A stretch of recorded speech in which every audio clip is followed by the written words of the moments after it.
to introduce Rob Myers, adjunct professor at the University of Missouri and the regional director for SARE for North Central SARE.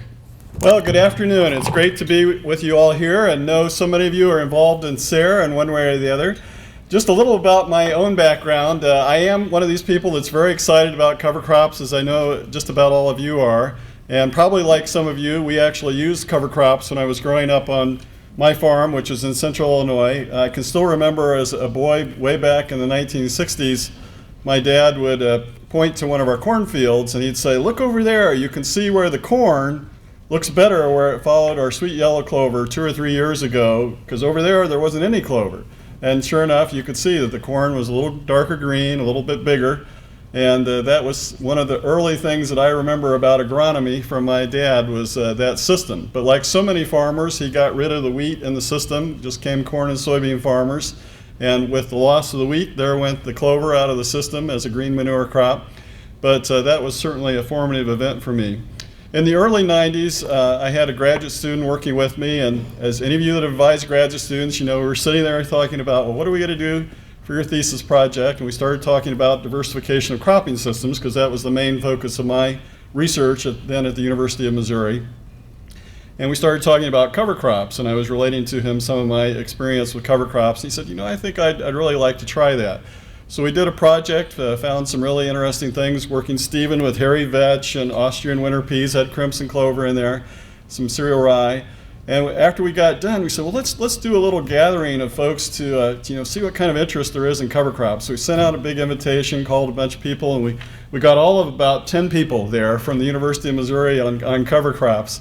And of course, if you'd had a farmer meeting then, that's probably about the most farmers you would have gotten.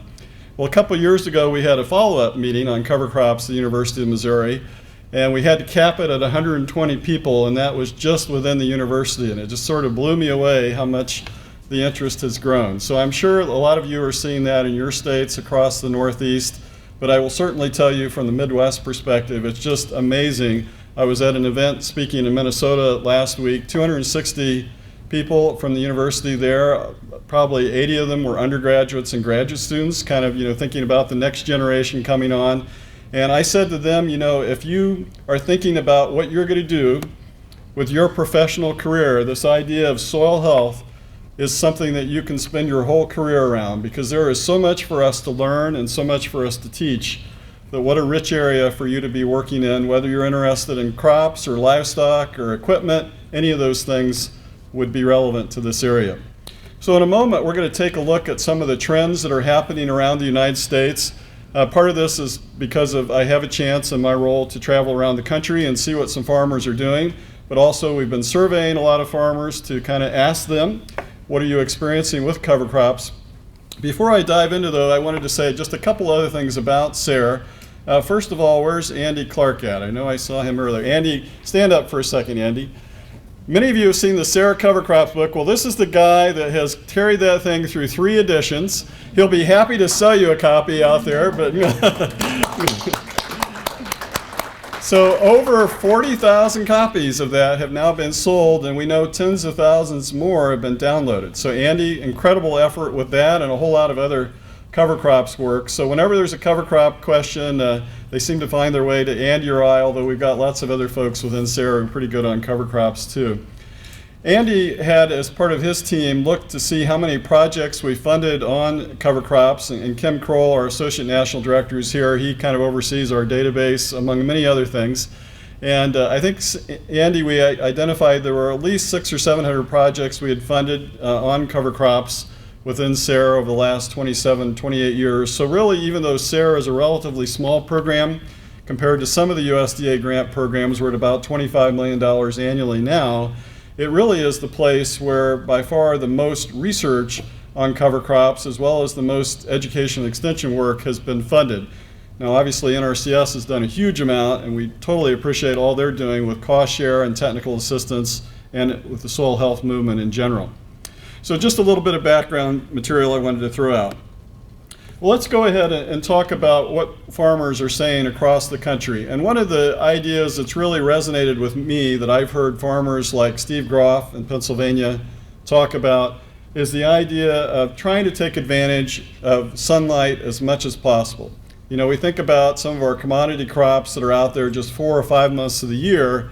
Obviously, we're not taking very good advantage of the sunshine the rest of the year. And that's really a free resource. There's a farmer named Dan Seed Box in Indiana and uses cover crops on several thousand acres. And Dan actually, after he grew up on the farm, went out and got a degree in financial management, did that for a few years before coming back to the farm. And he says, you know, financially, why wouldn't we take advantage of that free sunlight resource as much of the year as possible?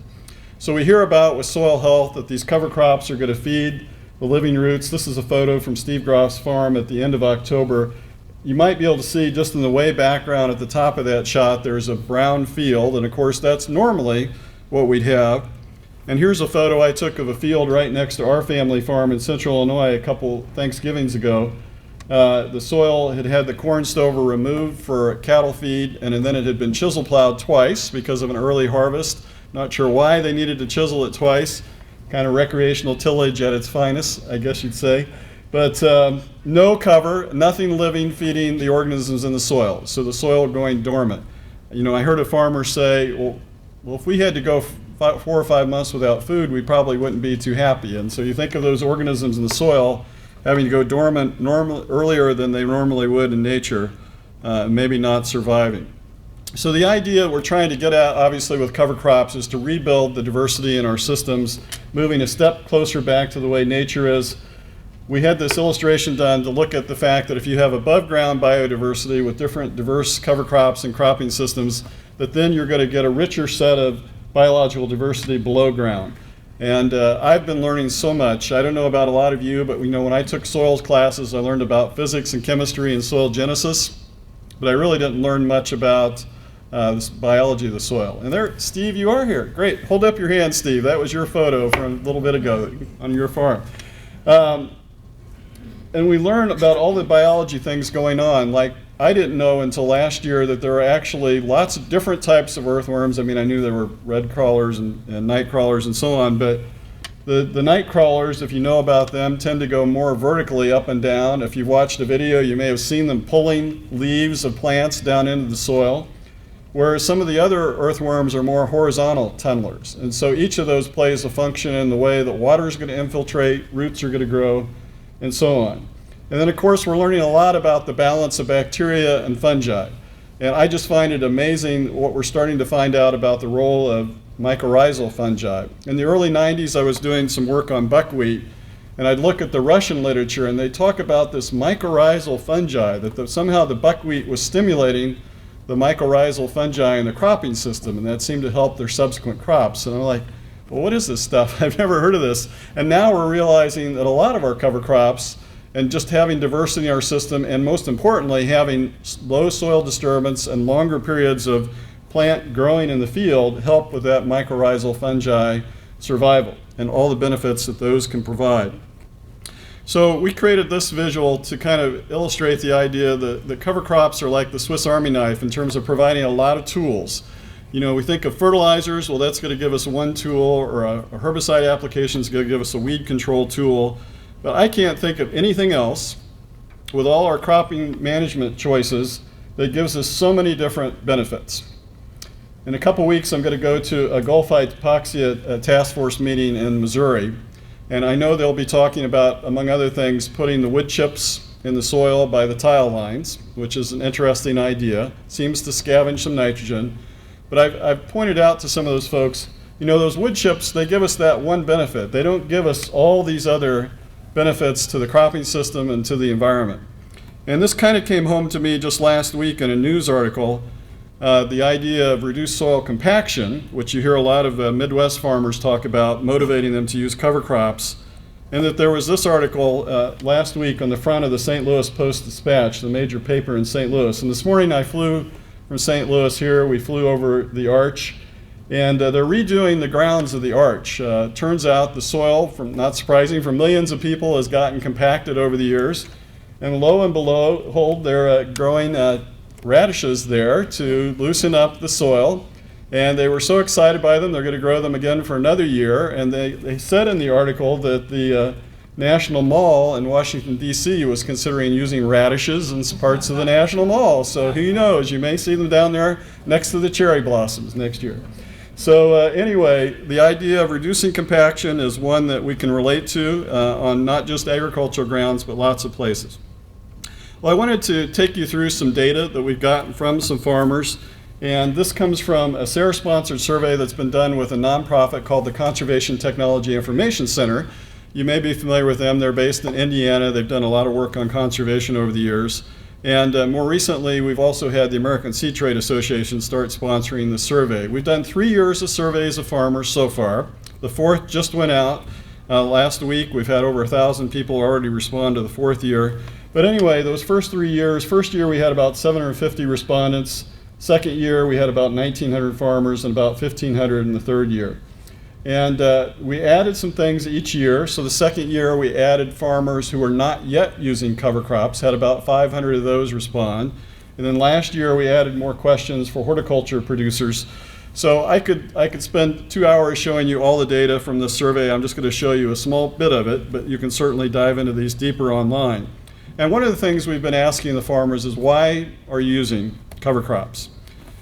Well, each year we've varied it a little bit, but the number one thing, if you can't quite read it in this year, was increasing soil organic matter. The number 2 was reducing erosion, which I think if we went back 10 years ago, that would have been the big thing.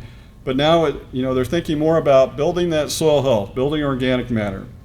Compaction, interestingly, was number 3. Controlling weeds was number 4. So lots of different reasons expressed there by the farmers. The acreage is definitely growing, as you're all aware. This shows 2 years. The 2014-15 survey is the green line, and the 2013-14 is the reddish line. And you can see they're pretty similar, which shows that the population of farmers we were surveying, even though it's not exactly the same farmers each year, was pretty similar. Now, one of the big questions we often get about cover crops is, what is their impact on yield? And I know before we started doing this survey, I'd run into a lot of people that would say, well, cover crops are great, but I'm worried I'm going to take a hit in my yield. Or if it was a fertilizer dealer, well, I heard somebody tried cover crops and they lost 10% on their corn yield. And I'm sure that did happen in some cases.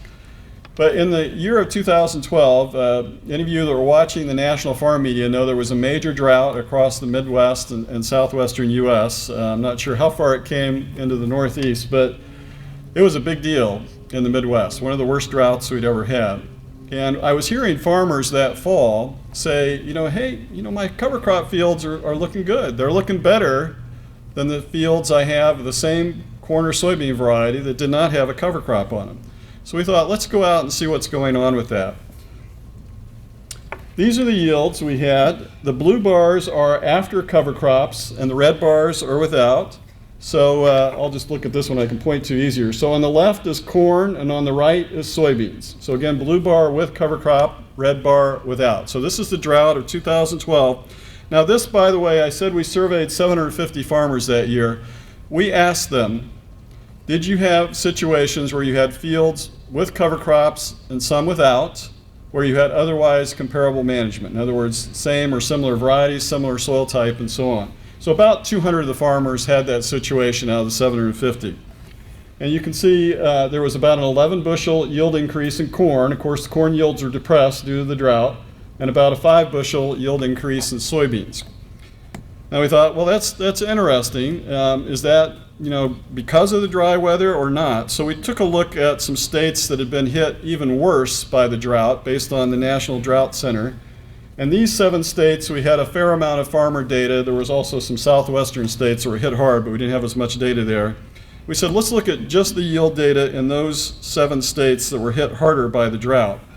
And what we found is that the yields went up in the states hit harder by the drought, or the yield difference was larger, I should say. So 11% yield advantage to corn after cover crops in those drier states, and a 14% yield advantage for soybeans after cover crops in those drier states. So it was better than the region as a whole.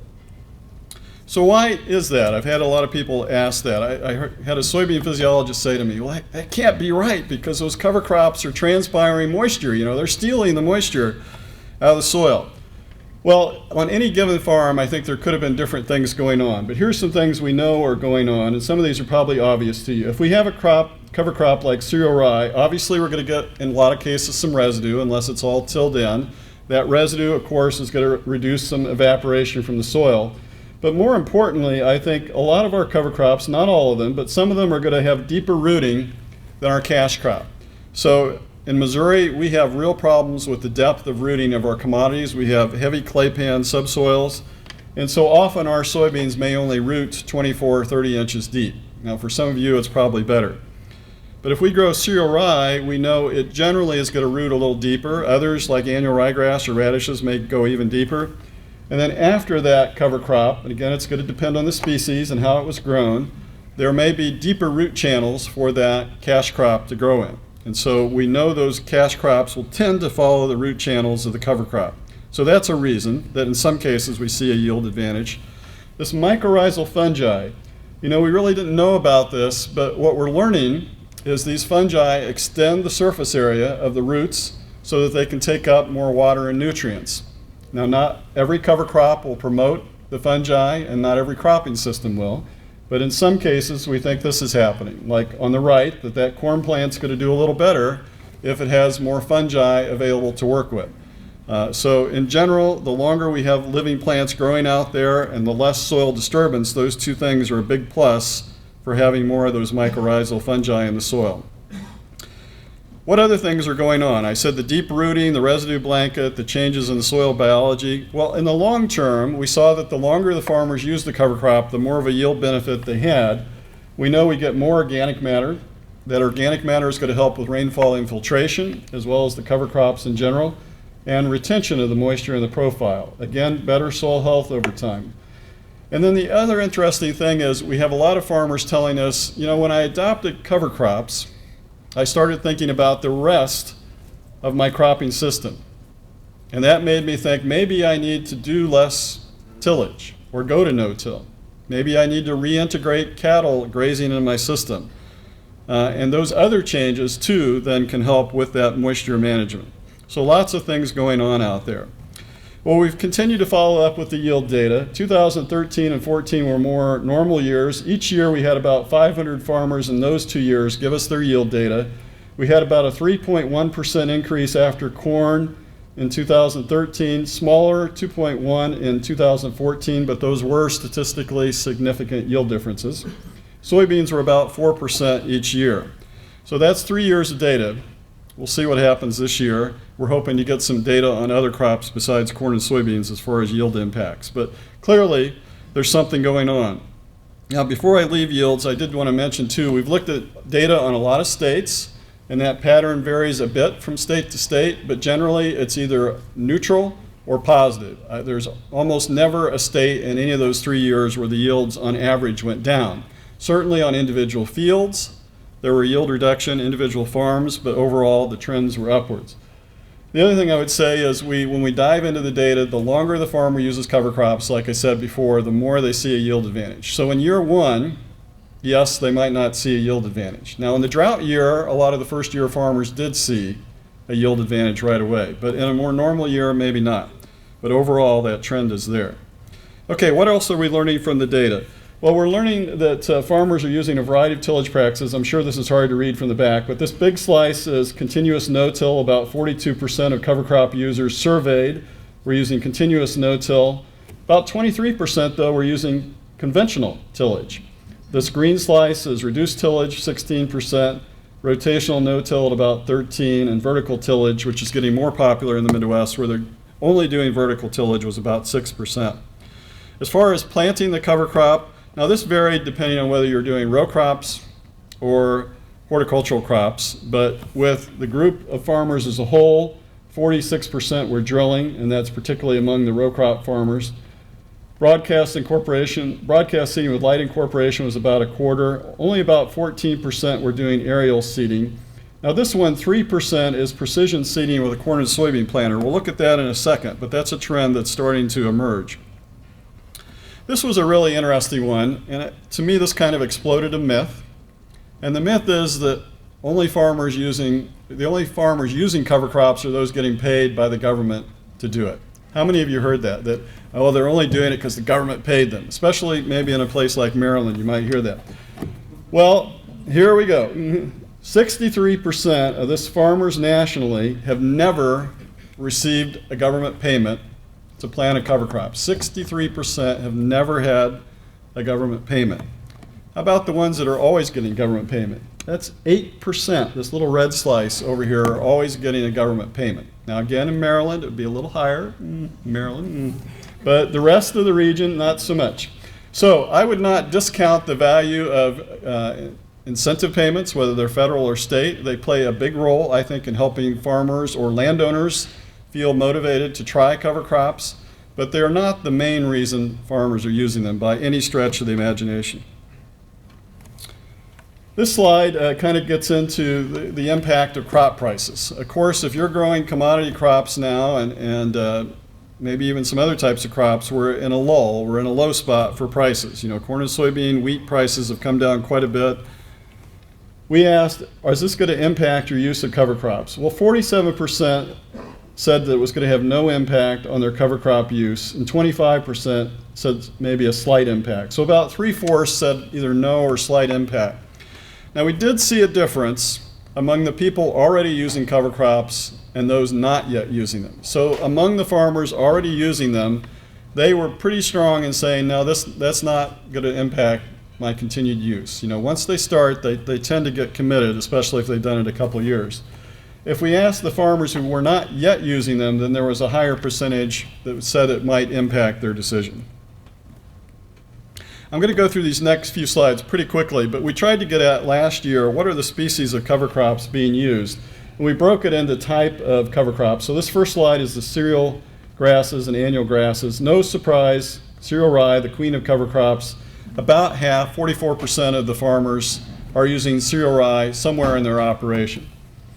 The next highest was annual ryegrass at 23% of all the farmers surveyed, and then the next highest was oats at 17%. And then you've got a few using triticale, winter barley, among the cereal grasses or annual grasses. Now before I show you some of the other data, one thing I've noticed in going around to different farms, universities, NRCS locations, and so on, there's a lot of interesting new species out there and new varieties. And when we think about what we're using, you know, we're using spring oats. Well, were they developed as a cover crop? You know, no, they're a grain crop, right? How about buckwheat? That's a grain crop. How about a lot of the other things we're using? They were developed as forages. Now, sure, there's commonality between forage traits and what we want for cover crops, but bottom line, there are better things out there. What this is showing in the foreground is black oats, which if you know anything about those, there are different species, same genus of oats as spring oats, but different species. They're used quite a bit as a cover crop, I understand, in South America. Then back here we've got some bob oats and spring oats. And it may be hard for you to tell, but the black oats are probably about 50% more biomass. They're staying green longer. And we're not using them. We're using spring oats. Well, why? Well, the black oat supply is extremely limited, and the price of the seed is higher. So can we solve that through some breeding? I think we could. Same thing with brassicas and others. Lots of potential out there. Let's look at the brassicas. Among the brassicas, the green bar is the radishes, and that's probably not a surprise to you. About a third of the farmers said they're using radishes. About 14%, or the next set of bars over, are using turnips, particularly those that are grazing cover crops. Then we get rapeseed as the reddish bars, and canola, which of course is a type of rapeseed, is the last set. But there are lots of other brassicas that have potential. Among the legumes, among the group of farmers we surveyed, crimson clover was the big one, although it's still only about 15–18%. Then we get winter pea, just under 10%. Hairy vetch would be the third one. And then we've got a bunch of the other legumes. You get some of the summer ones, like sun hemp was used by about 4% of the farmers, cowpeas by about 6%. So lots of legumes. You know, in general, we're still searching for legumes that establish quickly, that are winter hardy, that grow quickly in the spring. So fortunately, we've got some projects like you're going to see tomorrow. We're going to see some of that breeding effort to do better with some of these legumes. So So just kind of keep in mind, this is another shot from Steve Groff's farm where they have, here's some sun hemp in the background blooming yellow. There's some faba beans over here on the right. If you were there standing in them, they'd be probably close to 2 feet tall. Steve, they probably were that field day. There's some hairy vetch in here and some clovers. So lots of different legume options out there.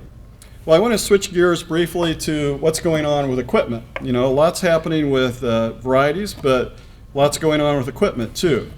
We're starting to see more high clearance seeding equipment come into the market. This is a company called Hagee, which creates a lot of high clearance fertilizer and herbicide equipment in the Midwest.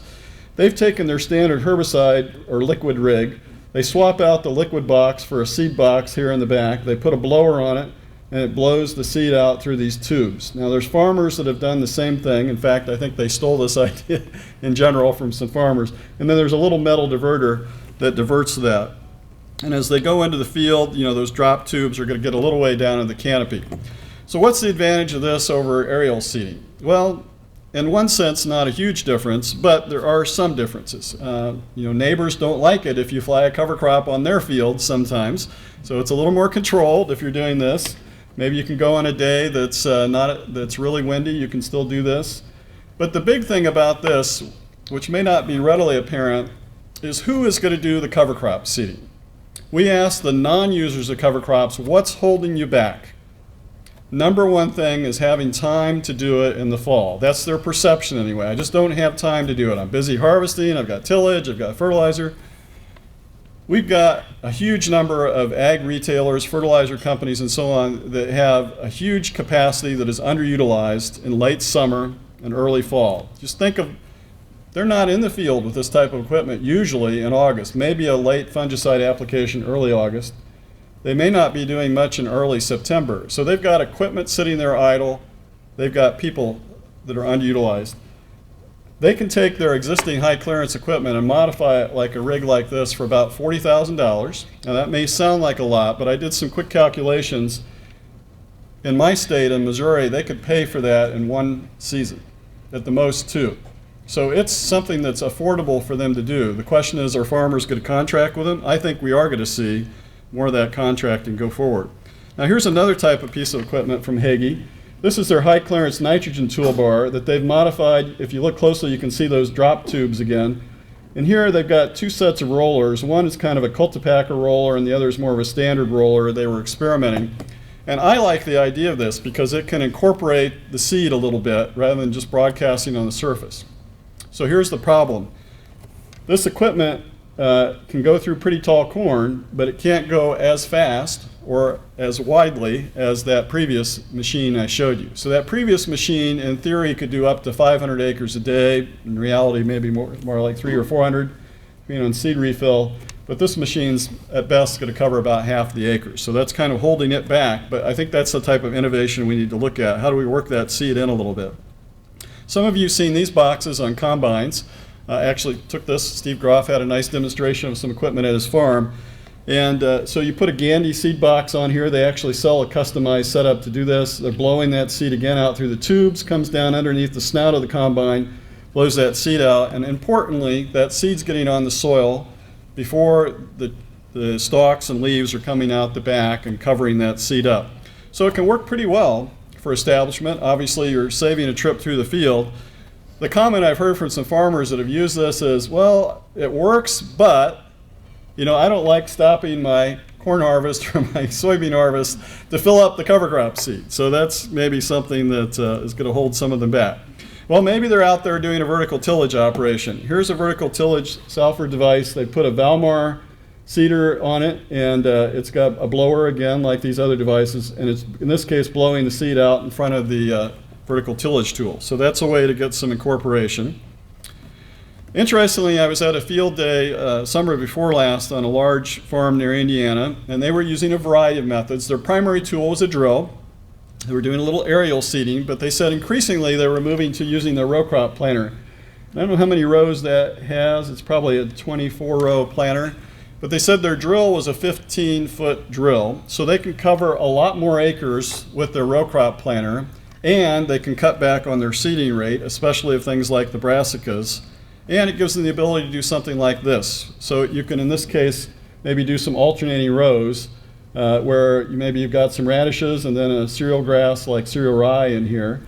And if you've read about Dave Brandt in Ohio, he uses this system where he'll come in and precision plant his corn right next to the holes where the tillage radishes decompose. Now radishes tops are high in nitrogen, so they're going to tend to break down the other residue because of that high nitrogen gives you the right C/N ratio to break down the residue. So Dave Brandt calls this his BioStrip Tilling, and that he's not using a tool to get rid of the residue, he's using that high nitrogen top of the radish to decompose that area. So you get some warming up, you get some drainage.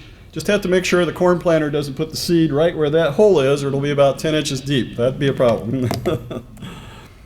Okay, now not all establishment is good. This was an interesting farm field I was on in Iowa. They had planted some radishes and got a perfect stand.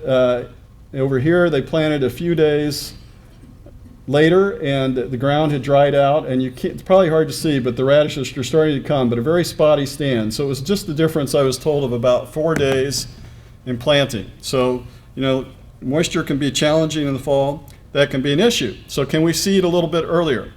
We maybe can look at something like this, invented at Penn State. How many of you have worked with the Penn State interseeder? I know at least a few of you, several of you in the room. Well, I asked somebody that raised their hand. I don't have much time to talk about this, but it's an interesting idea of going in and seeding at maybe around the V4, V5, V6 stage in corn. You're taking a high clearance drill, you're removing one of the units so you can have your row of corn go along.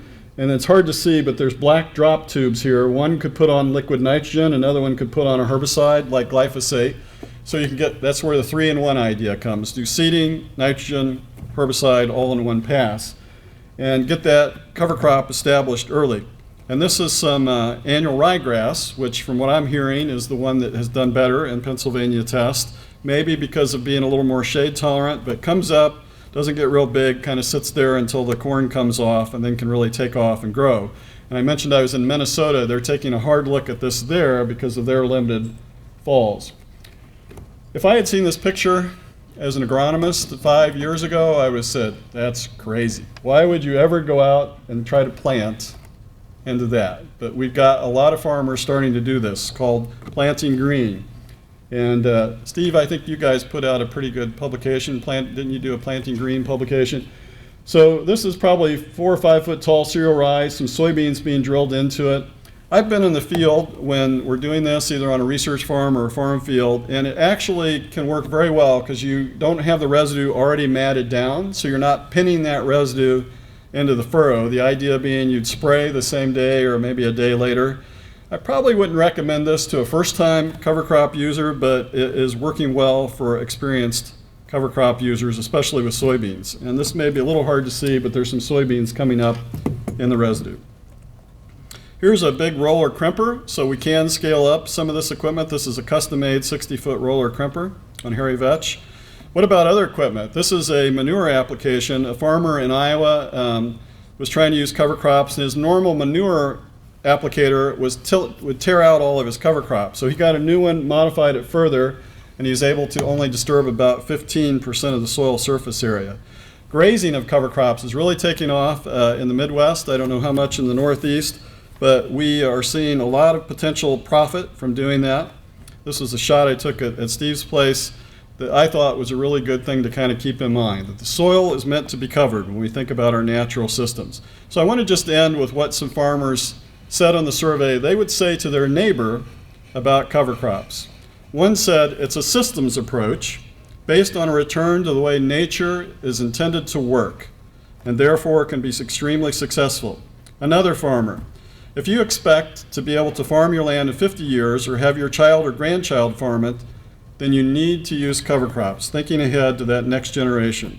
A third farmer, there is a wide array of cover crops that can improve every rotation. It's not just for those people in Indiana or Iowa. There's something that'll work everywhere. A fourth farmer, keeping the soil covered year-round provides food for the life in the soil. That idea of soil health. How do we keep those organisms healthy, keep the right balance in the soil? And that's going to provide nutrients to the crops. And fifth, the simple but true, we must take care of the soil we depend on. So with that, I will end, and thank you very much for your attention. you inoculate sometimes with, in ornamental crops with streptomycin, and it's a site inhibitor so you don't get diseases on there. Is mycorrhizal symbiotic and it actually enables the plant to take up nutrients? There's probably people in the room that are more expert on mycorrhiza than I am, but I will tell you what I understand. So the mycorrhiza do not act like a symbiotic bacteria where the root's going to grow around them. It's more of an association where they're going to, in a loose way, attach themselves to the roots, and then in a way they extend the surface area of that root by having those branching hyphae going out into the soil. And the mycorrhizal fungi themselves can take up water and nutrients that then go translocate into the roots. So now how they get there in the first place, all soils that have some degree of health to them are going to have some level of fungi, including some mycorrhizal fungi.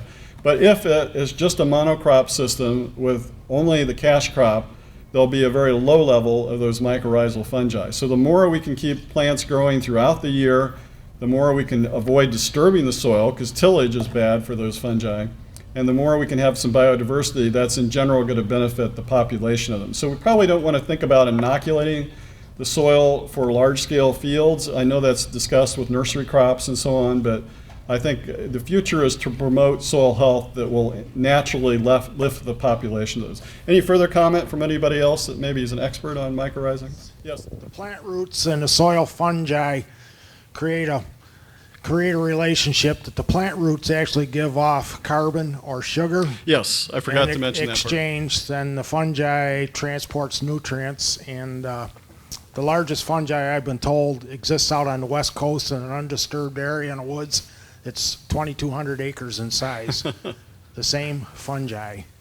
So that's what the fungi can reach out into the soil much further than the roots, bring the nutrients back. And the fungi, I don't know the particular source or species of fungi, but it can help release phosphorus in the soil and make that phosphorus available to the plant roots. And I think that's very important because we have high phosphorus in a lot of our soil and the plants can't take it in. So if we can get the fungi in the soil to help release this, we don't need to put excess nutrients on. Yeah, that's a very important point. Those root exudates make that a mutually beneficial relationship. I thank you for mentioning that. So I noticed on your survey of growers, weeds were the number 4 issue, and I guess I wonder, is any of that related to the lack of control that's being observed with resistance and those kind of things, or is it just kind of a sidelight that's not really related to that? Can you speak to that? Well, from the previous surveys, we don't know that specifically. In this new survey that's out being answered by farmers now, we do have some questions in there about what they're seeing with herbicide-resistant weeds, including with cereal rye in particular. So we will have some data here in a couple months on that, but I will tell you just from talking to a lot of farmers, at least in the Midwest, that there are a number that are seeing some benefits from certain cover crops, particularly cereal rye, in helping with control of certain herbicide-resistant weeds like mare's tail and pigweed family members and so on, particularly the small-seeded broadleafs. It seems to help with the cereal rye. So.